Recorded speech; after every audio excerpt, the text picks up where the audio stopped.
pagi dan salam sejahtera untuk kita semua. Apa kabar adik-adik sekalian?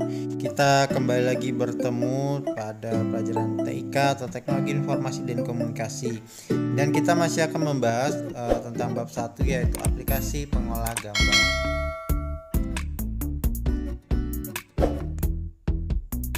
Aplikasi pen juga sudah kalian ketahui, ini adalah tentang menggambar ya, untuk aplikasi untuk menggambar baik bentuk-bentuk, baik kotak, baik lingkaran. Ini bisa dibuat nanti di sini. Dari benda-benda itu atau bentuk-bentuk itu akan dirubah menjadi sebuah bentuk yang bagus, misalnya seperti roda, menjadi ada tambahannya menjadi bentuk mobil seperti itu. Nanti bisa digunakan di aplikasi pen ini. Ikonnya seperti apapun juga sudah kalian ketahui bentuknya. Kemudian juga di sini aplikasi pen yang versi lama sudah kalian ketahui. Kita udah tidak menggunakan lagi untuk versi yang lama ini. Kemudian ada aplikasi pen yang versi baru. Di sini sudah kalian lihat juga bentuknya seperti ini lebih mudah sekali dalam penggunaannya. Kemudian ini adalah icon-icon dan nama iconnya apa, fungsinya juga untuk apa sudah kalian ketahui. Aplikasi TuxPen pun juga kalian sudah tahu bentuknya seperti apa.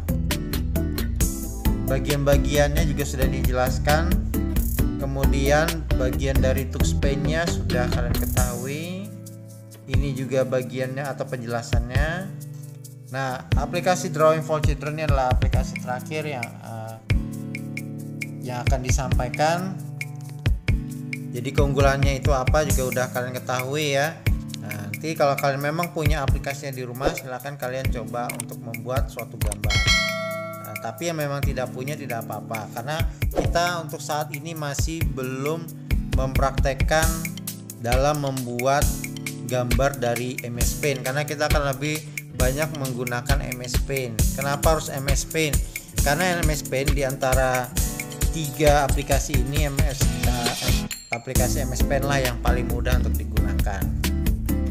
Ini adalah jendela aplikasinya, tapi sekarang sudah banyak tidak dipergunakan lagi untuk Drawing for Children. Mungkin hanya beberapa atau sekolah tertentu yang masih menggunakannya.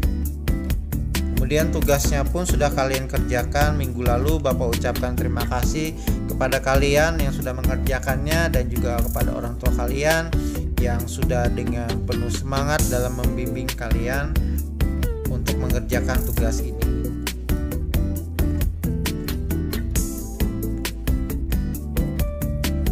Nah, kita akan lanjut ke bab 2, yaitu belajar komputer secara sehat dan nyaman. Maksudnya seperti apa akan kita dalami terlebih dahulu. Ini yang dimaksud adalah lingkungan belajar yang sehat. Keadaan tempat belajar dapat mempengaruhi minat belajar. Kebersihan dan kerapian tempat belajar harus diperhatikan, termasuk tingkat pencahayaan, ruangan, dan pertukaran udara. Jika kamar gelap akan menyebabkan sakit mata. Jika kamar pengap, kamu dapat merasakan sesak napas. Jadi, lingkungan belajar kita itu harus betul-betul terlihat sehat. Bisa terlihat di gambar sebelah ini betapa rapi dan bagusnya kamar tersebut. Dengan keadaan yang baik seperti ini, maka akan memancing minat kita untuk lebih rajin dalam belajar. Begitu sudah bersih, rapi tempat belajar, pasti kita akan selalu pengen belajar, pengen selalu berada di kamar untuk belajar pelajaran hari ini yang akan dilakukan esok hari. Nah, tetapi jika kamar itu gelap, pasti akan sakit mata, bukan? Nah, mata kita akan terasa panas, mungkin juga langsung kita kucek mata kita, padahal itu sebenarnya tidak baik. Ditambah lagi jika kamarnya pengap, jika sudah kotor, tidak bersih, jarang dibersihkan pula, nah itu akan membuat kamar tersebut jadi pengap, ditambah dengan sirkulasi udara yang tidak baik, misalnya jendelanya yang jarang dibuka, itu juga akan menyebabkan kamar menjadi pengap. Kita mungkin akan merasakan tidak nyaman, kemudian bisa merasakan sesak napas, dan itu tidak baik dalam belajar. Nah, kemudian setelah itu kita harus mengetahui juga tentang mengatur posisi perangkat keras komputer, yang dimana adalah kita ketahui adalah posisi monitornya. Nah, tempatkan layar monitor sedemikian rupa sehingga dapat mengurangi pantulan cahaya dari lampu atau sumber cahaya lainnya. Nah, atur cahaya dan warna monitor senyaman mungkin. Jangan terlalu redup dan jangan terlalu terang. Cahaya yang terlalu terang atau redup dapat menyebabkan mata kamu perih. Akibatnya itu tadi, kalau kita seperti di gambar, mata kita sepertinya perih. Kita kucek-kucek mata kita seperti yang sudah saya sampaikan tadi, itu akan berpengaruh tidak baik untuk mata kita. Mata kita akan terkontaminasi oleh tangan kita yang mungkin kurang bersih. Kemudian atur pula ukuran huruf pada monitor. Mengapa diatur? Agar ketika kita mengetik, misalnya kita dalam menggunakan MS Paint juga ada dalam mengetik, kita membuat huruf itu terlalu kecil. Pastinya kita akan melihat lebih dekat ke layar monitor, padahal di situ cahaya juga kurang baik untuk mata, sehingga akan menyebabkan mata kita tambah lagi menjadi perih lagi. Kemudian selain monitor, kita perlu mengetahui tentang posisi CPU. CPU itu apa? CPU adalah Central Processing Unit. Itu biasanya berbentuk besar jika kalau kalian lihat ya, untuk menyalakan komputer. Penempatan CPU itu harus tepat. Ventilasi udara harus cukup baik dan lancar. Ventilasi yang kurang baik menyebabkan panas berlebihan. Akibatnya komponen di dalam CPU menjadi cepat panas. Kalau terlalu panas, CPU bisa cepat rusak. Usahakan jarak antara monitor dan CPU dengan dinding minimal 30 cm. Kalau perlu pasang jenis angin di dalam ruangan ya. Tetapi kalau memang sudah punya AC, maka akan lebih baik lagi. Itu akan menambah kesegaran dari CPU tersebut, bahkan menambah kesegaran untuk diri kita ketika sedang belajar. Selain monitor dan CPU, kemudian ada juga yang kita ketahui adalah posisi keyboard. Ya, keyboard merupakan perangkat komputer yang selalu kita pakai. Kenyamanan dalam menggunakan keyboard harus kita perhatikan. Letakkan keyboard sedekat mungkin dengan jangkauan tangan.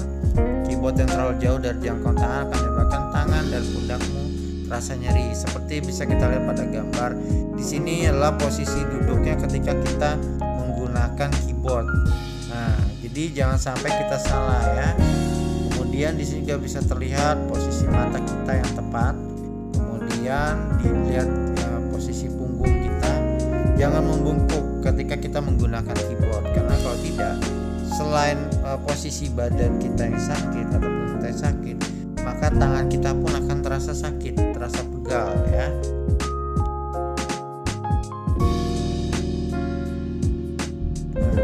Tahukah kalian atau tahukah kamu cara menggunakan keyboard yang salah bisa menyebabkan sindrom terowongan pergelangan tangan.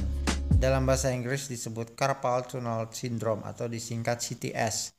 Gejala penyakit ini adalah kesemutan dan nyeri pada tangan, terutama pada 3 jari pertama yaitu ibu jari, telunjuk, dan jari tengah.